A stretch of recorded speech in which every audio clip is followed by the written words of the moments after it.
네, 시청자 여러분 안녕하세요. 오늘의 코인 앵커 문다연입니다. 연휴 잘 보내셨나요? 저희가 쉬는 동안 또 글로벌 시장에 어떤 일들이 있었는지 한번 살펴보겠습니다. 일단 어제 3대 지수 모두 하락하면서 마감을 했습니다. 꽤 큰 폭으로 하락이 있었는데요. 한번 살펴보겠습니다. 일단 국제 유가가 급등을 한 게 원인으로 보입니다. S&P 500 지수 14,660선에서 출발하고 있고요. S&P 500 지수 4,345입니다. 골드는 계속해서 횡보 중입니다. 1,750대이고요. 어제 나스닥이 큰 폭으로 하락이 있었지만 테슬라와 코인베이스 모두 상승하면서 마감했습니다. 특히 이 코인베이스 같은 경우에는 어제 비트코인 가격 상승에 따라서 3%가량 상승 마감했습니다. 비트코인 달러 기준으로 57,000선 가까이 왔습니다. 오늘의 코인 주요 암호화폐 시황도 보겠습니다. 네, 점유율이 46%대까지 올라오면서 비트코인이 시장을 이끌고 있습니다. 비트코인 위주로 장세가 흘러가고 있는데요. 주말 사이 랠리를 보이던 이 시총 작은 코인들과 김치 코인들이 갑자기 시세를 내면서 메이저 코인들로 장세가 옮겨가는 모습이었습니다. 한화 기준으로도 7천만 원 선을 넘기는 모습인데요.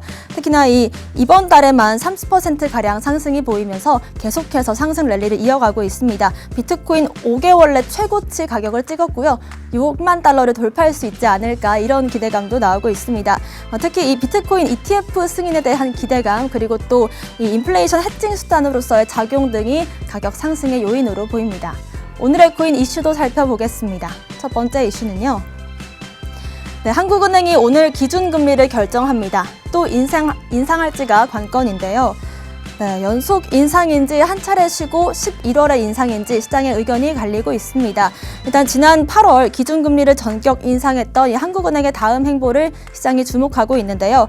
한은의 통화정책 정상화 의지가 강한 만큼 연내 추가 인상 가능성에 대해서는 이견이 없습니다. 다만 이 시점에 관해서 의견이 갈리고 있는데요. 올해 두 차례 남았습니다. 10월과 11월 한국금통위 가운데 언제 금리를 인상할지가 주목받고 있습니다. 일단 10월 금통위를 오늘 개최합니다. 지난 8월에 금통위에서 코로나19로 연 0.5% 최저 수준까지 내려왔던 금리를 0.25%포인트 상승한 바가 있는데요. 한은이 그동안 발표했던 내용을 고려하면 연내 추가 금리 인상 가능성은 큰 편입니다. 10월을 점치는 사람들도 있습니다. 일단 코로나19 발생 전에 2019년 금리는 1.25%대였는데요. 한 번의 금리 인상으로 가계부채와 이 시장 상승을 과열 문제를 해결할 수는 없다고 보는 입장이 큽니다. 그러면서 이주열 한은 총재도 지난 9월 0.25%포인트 금리를 인상했지만 지금 수준은 여전히 좀 완화적이다라면서 추가 금리 조정 시기는 서두르지도 또 늦추지도 않겠다고 밝힌 바가 있습니다. 그리고 또 11월에 금리를 올릴 가능성도 점치는 사람들이 많습니다. 연속적인 금리 인상이 경제 부담이 될 수 있기 때문이라고 보고 있는데요. 정책 효과를 보려면 금리를 올리기 위해서는 속도 조절이 필요하다라고 보는 입장입니다. 미국 연준 FOMC는 11월 2일과 3일 열립니다. 그리고 또 한국의 금통위 마지막 한은은 11월 25일 개최되는데요. 그렇기 때문에 국내외 금융시장 혼란을 고려했을 경우에 11월 이 FOMC 회의에서 테이퍼링에 대한 어떤 언급이 나오는지에 따라서 금리 인상을 조절할 수도 있다고 보는 입장입니다. 어쨌든 금리 인상을 할 건데 그게 10월이냐 11월이냐 의견이 갈리고 있는 모습입니다. 여기에 따라서 우리 자산시장의 영향도 클 것으로 보이는데요. 일단 오늘 있을 금통위 발표를 추후 또 다뤄보도록 하겠습니다. 두 번째 이슈도 살펴보겠습니다. 네, 다시 뛰는 비트코인 5개월 만에 개당 7천만 원 선을 회복했습니다. ETF에 대한 기대감 때문인데요.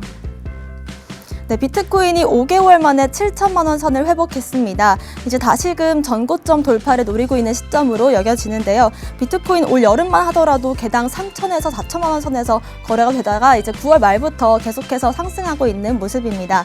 중국 정부의 이 가상자산 규제에도 불구하고 중국 내에 있던 자산들이 외부로 좀 유입이 되면서 빠르게 시장을 끌어올리고 있는 것으로 보입니다.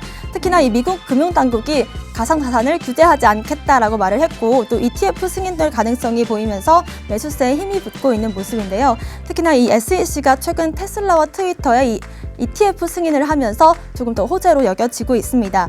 일단 당장 올해 비트코인 ETF가 승인될지는 미지수지만요. 특히나 요즘 같은 시장에서 비트코인에 투자를 하거나 관련된 기업들의 ETF가 승인되는 게 시장의 긍정적인 모습으로 보입니다. 있습니다. SEC 기조가 많이 누그러진 것으로 보이는데요. 자산시장 안에 들어오는 모습, 그리고 올해 있을 연말 불장 랠리까지 기대해보도록 하겠습니다. 마지막 이슈도 살펴보겠습니다. 네, 칠리즈가 블록체인 분야에 6천만 달러를 투자할 계획이라고 합니다. 네, 블록체인 기반 스포츠 플랫폼이죠. 칠리즈의 알렉산더 드레이스퍼스 CEO가 트위터를 통해서 100여 개 글로벌 팀과 함께 스포츠 분야의 토큰화를 이끈 다음 브랜드와 미디어, 엔터테인먼트, 리테일 등에 총 6천만 달러를 투자할 계획이라고 밝혔습니다. 그러면서 소비자를 대면하는 이 주류 블록체인 벤처스가 되는 것이 자신들의 목표라고 밝혔는데요. 이 칠리즈는 NFT와 스포츠 관련 대표 코인입니다. 앞으로 스포츠와 NFT를 넘어서 그 사업 영역을 더 넓힐 것으로 보이는데요. 한때 지폐주가 됐다가 현재 380원 부근에서 거래되고 있습니다.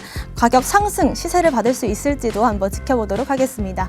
오늘의 코인 이슈까지 살펴봤습니다. 저는 잠시 후 다시 돌아오겠습니다. 오늘의 코인 가자!